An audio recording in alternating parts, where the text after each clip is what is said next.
So how many people have ever felt stuck in a rut? Anybody? And how many people ever had your life or some part of your life turn out differently than you thought it would? You know, today we're going to look at a book called Stop Living on Autopilot by Antonio Nieves. And he says that many of us are stuck, or that we are drifting or just getting nowhere because we're not living our lives intentionally and purposefully. That we are just moving through the days, moving through the routines, the habits, the expectations of life without consciously choosing our direction. And that we end up not living the life we want, but living the life we settled for. And years later, sometimes we wonder how we ended up in these jobs, how we ended up in these relationships and lifestyles that we never really intentionally chose. It wasn't a matter of a bunch of bad decisions. It's just that simply we stopped making decisions and just went along. How many people ever not make a decision and just went along? Anybody ever went along? And so sometimes we end up in places we don't want to be because we just went along. There's a fabulous song by Talking Heads called Once in a Lifetime. And the song is actually about living life on autopilot. Here are a few of the lyrics. You may find yourself behind the wheel of a large automobile. You may find yourself in a beautiful house with a beautiful wife. And you may ask yourself, well, how did I get here? And the lead singer, David Byrne, says that the song is really about exploring how people unconsciously follow societal routines, like getting a job and a house and a family, until they suddenly wake up and have an existential crisis, asking themselves, how did I get here? And so sometimes we need to pause and ask ourselves that question. Am I living on autopilot? Or am I living my life intentionally? Am I living with awareness, purpose, and desire? Or am I just going along? So this morning we're going to look at this book and the lessons it has to teach us of how to stop living on autopilot. First, we're going to look at 4 things that help us stay stuck or on autopilot. And then we'll look at 4 ways of how to get out of ruts and how to choose to live intentionally. So the first thing that sometimes helps us, or not really helps us, but it draws us into being in a rut, is comfort zones. Sometimes we get very comfortable with certain situations in our lives and that we really don't want to change them. We don't feel any cause or need or reason because we just feel safe and we don't really question them. So let's say we have a person who was working at a job for 10 years because it was stable. And even though they dreaded Mondays and they didn't feel particularly fulfilled by the work, the paycheck was dependable. And so they never explored any other options. They just stayed right where they were. How many people prefer paychecks that are dependable and consistent? But how many people prefer a commission and being an entrepreneur and owning your own business? How many? Wow. I mean, and so it's always interesting to find out, where is your comfort zone? You know, what is the thing that you feel safe in, and where is that line of where will you allow yourself to take a risk or step out of that area?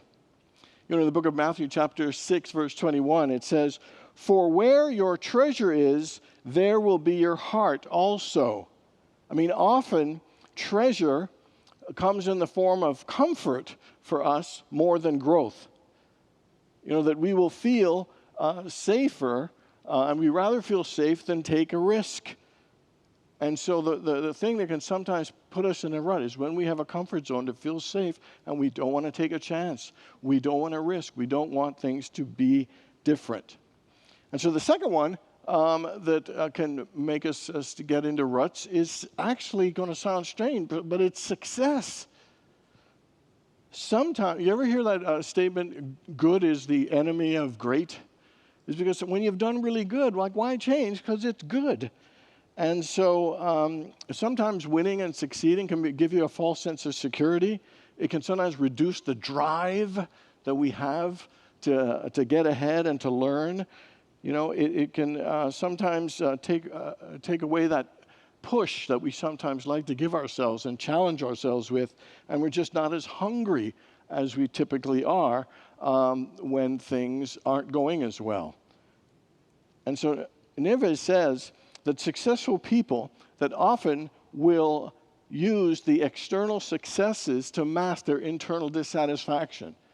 That the outside success is looking so good that even though they're not happy, to just stay riding that train. I read an article, a business article, and it said, after 30 years of research, it has shown that despite being better prepared to take bold action, companies with high levels of achievement tend to feel content with the status quo. They sit tight, they focus on themselves, and they ignore the rapidly changing world around them, even in the face of cold, hard facts that clearly show they should move in a new direction.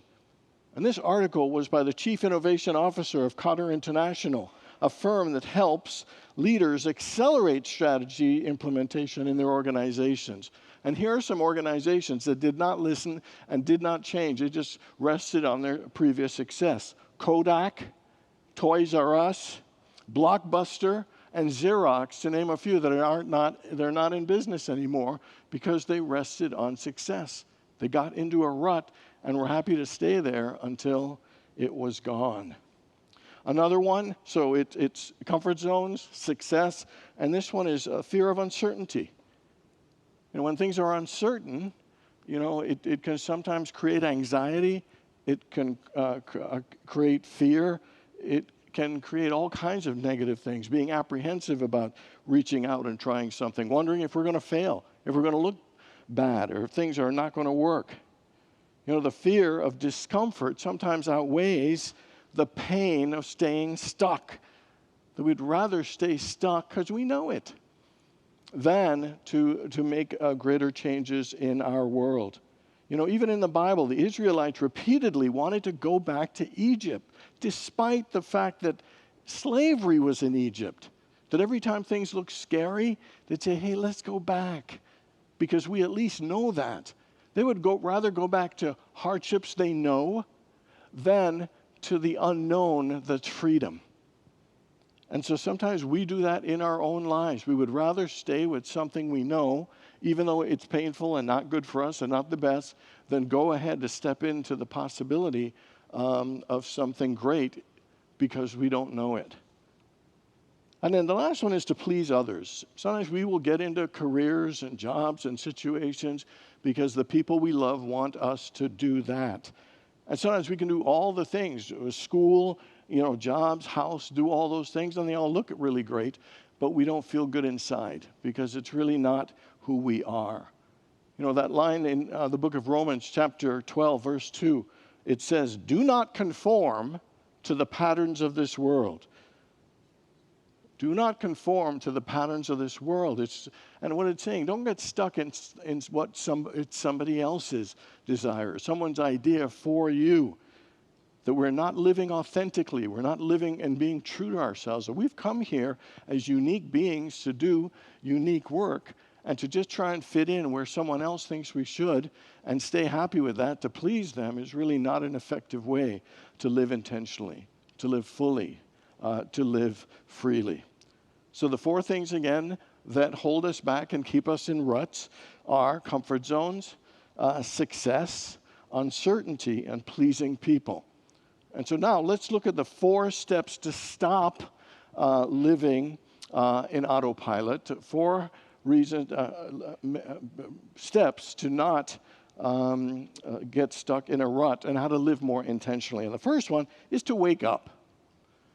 Sometimes we are not aware of what's even going on in ourselves. We're not clear what we're feeling. We're not clear what we're wanting. We're not clear of what's really going on, what's hurting inside of ourselves. And so a really big step and an important step is to get to know what's really going on in us and wake up to the truth of what's really happening. Walter Anderson said, our lives improve only when we take chances, and the first and most difficult risk we can take is to be honest with ourselves. I mean, that sounds so simple, doesn't it? To be honest with ourselves. But it is amazing how many judgments and how much fear we have in ourselves to even admit what we're feeling to ourselves, to even admit what it is we really want and who it is we really are.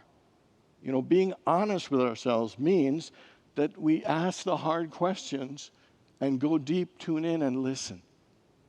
And to allow ourselves to be honest and to utilize that information. You know, when Socrates said the unexamined life is not worth living, what he is saying is that life is such a precious gift, such an incredible opportunity. So it behooves us to take some time to look at how we're living it and to ask ourselves the question, is this really how I want to live my life? Is this who I really came here to be? You know, is this the difference I am here to make? Are these the people I am meant to be with and share this journey with? And so a question for all of us is, do you like how you're living your life? And if not, what is it you'd like to be different? What is it that you'd like to change? What is it that you'd like to stop? What is it that you'd like to start? And even other questions like, am I excited about my life? Am I growing? You know, what areas of my life feel stagnant? What areas feel like it needs healing or to let go? And here's an interesting one. If nothing changed for 5 years, would I be satisfied?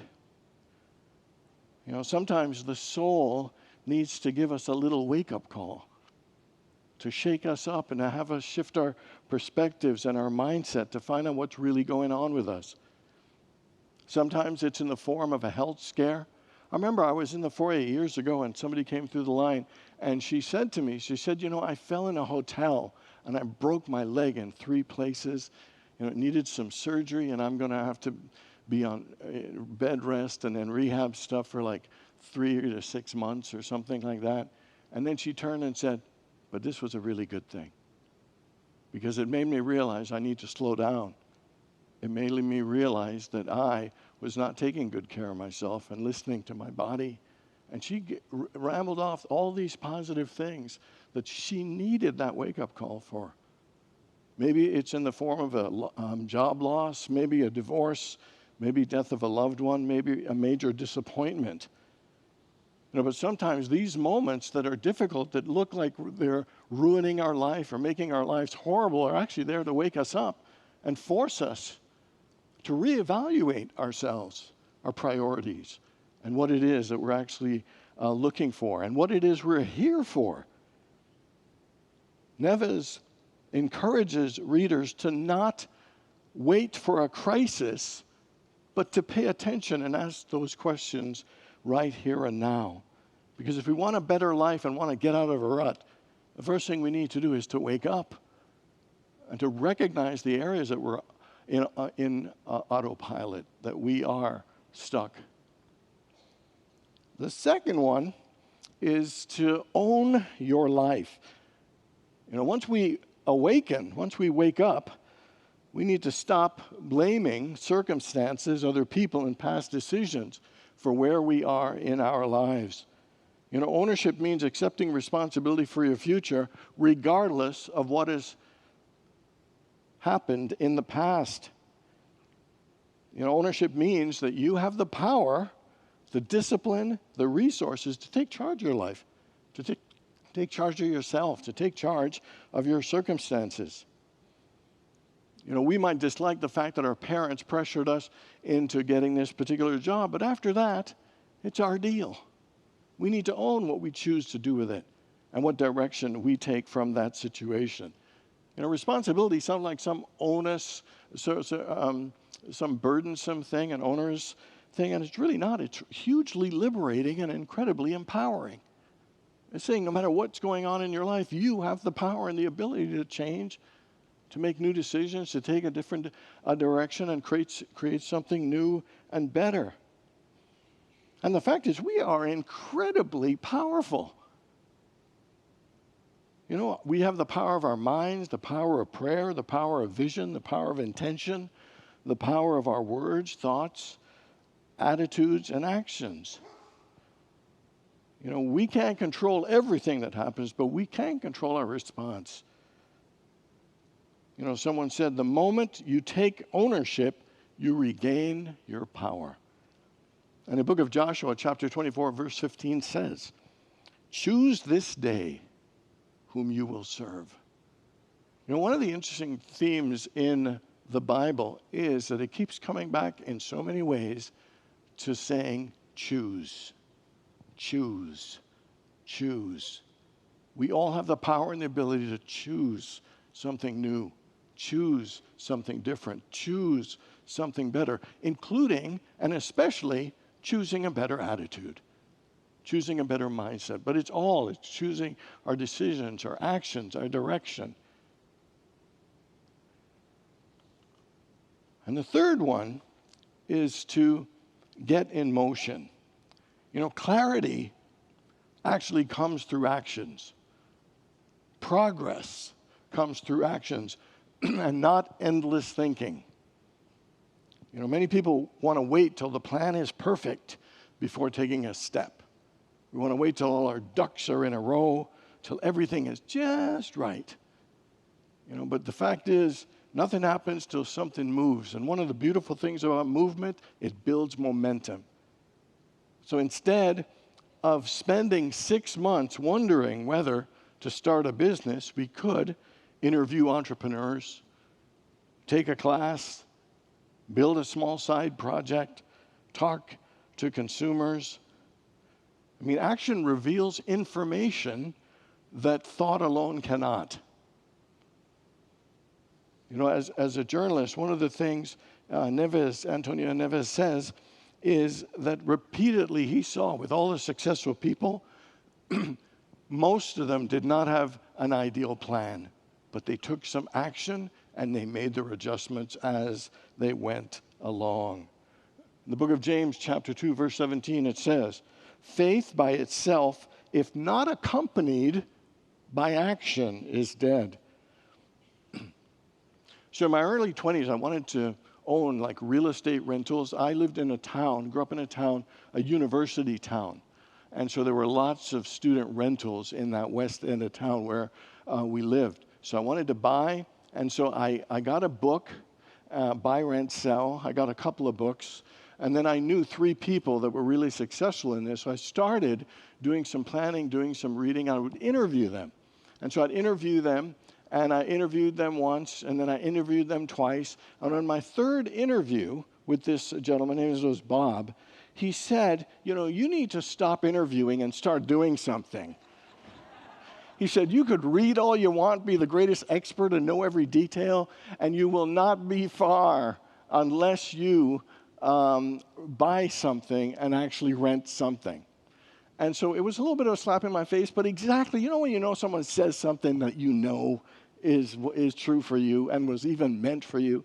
And I'll tell you, so my dad was fabulous, co-signed with me, and I ended up buying, and I ended up having a few, and it was really exciting. It was really wonderful. Even the mistakes I made in the first year were fun mistakes and wonderful to see myself in action and working and enjoying it. But it was getting it in motion that made the huge difference. All the reading, all the thinking, all the planning, just does not compare to taking action and to getting that energy of life moving. And then the 4th one is to build a better future. One of the things is we got to create a system because it's easy to drift. It's easy to get distracted. So we need to build a system that will support us in staying consistent and continuing, particularly when things don't always go as smooth. Change isn't a one-time event. It's an ongoing situation, and so it requires a system that gives us ongoing support, and particularly from ourselves. The first thing that we need is to have an intentional vision. So what is this better life that we want to have? What does you living intentionally look like and mean, and what does it feel? Habakkuk, in the book of Habakkuk, chapter 2, verse 2 says, write the vision and make it plain. And so a clear vision prevents us from unconsciously drifting. Someone who wants a goal of a stronger, better family, a closer family, could develop a plan like to schedule family dinner once a week, to set boundaries of when to work, which work hours, and then to review priorities every month. Because intentional habits creates an intentional life. And so what is the vision that you have for your life? What is even just one thing you would like to see change or improve and be better that would have an impact throughout all areas of your life? Is it your well-being? Is it your finances? Is it your relationship? Whatever it is, pick one and be intentional about it and create systems and habits around it that will support the manifestation and the fulfillment of that desire, of that vision, of that intention. And then the second one is that you've got to build your inner foundation. Hear these lines in scriptures. Luke 21:17 says, "The kingdom of God is within you." Colossians says, "Christ in you, your hope of glory." In the Old Testament, it says, "You are the temple of the living God, and God's Spirit dwells in you."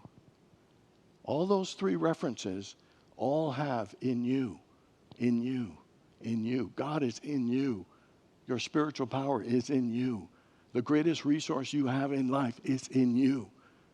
And to take time to build our inner foundation, our inner resource of unlimited good and unlimited possibility, our wisdom, our guidance, it's all in you. And the question is, are we tapping into it? Are we making time to be still, to listen, and to tune in to that higher power within us? And then the third one, which is a huge theme in his book, is that to stop postponing life. We say things like, I'll be happy when I get promoted, or I'll start living after I retire, or I'll pursue my dreams at some other time. And it's important for us to realize life is now. It's right now. We got to live now. We got to love now. We got to forgive now. We got to enjoy now and laugh now. We always think we got to get there because here is not enough. But when we get there, it's going to be great. It's going to be special. But here's special. Here's great. There's nothing wrong with enjoying your life now while you build the life and dream that you want. We don't have to wait for that to be finished. It's like every step of the way, we can celebrate, we can enjoy, we can appreciate, we can heal. We can do all of those things together. In the Bible, it emphasizes a lot today. And living today fully is fully in alignment of living our lives more intentionally, more joyously, more prosperously and positively. Because there were some cuts in the parish, the minister took a salary cut and decided to take a job delivering pizza to meet his needs. On the first day on the job, he was delivering a pizza to a very large construction site. And he got out of the car and he was carrying the pizza, and he heard some of the construction people and the language they were using. He couldn't believe how vulgar and horrible it was. He turned to one of the workers that was closest to him and said, "Do you know Jesus Christ?" The worker bellowed to his colleagues, "Hey, does anybody know Jesus Christ?" And after a pause, he added, "His pizza is here." Okay. Okay. So, Will Rogers once said, if you find yourself in a hole, stop digging. And so, and what he's saying is sometimes we get in a rut and stop doing the things that are keeping us in the rut. That we need to wake up, that we need to own our lives, we need to get in motion, and we need to build a better future so that we can live our lives with more intention, more joy, more possibility and positivity. And that is how we stop living on autopilot. God bless you all.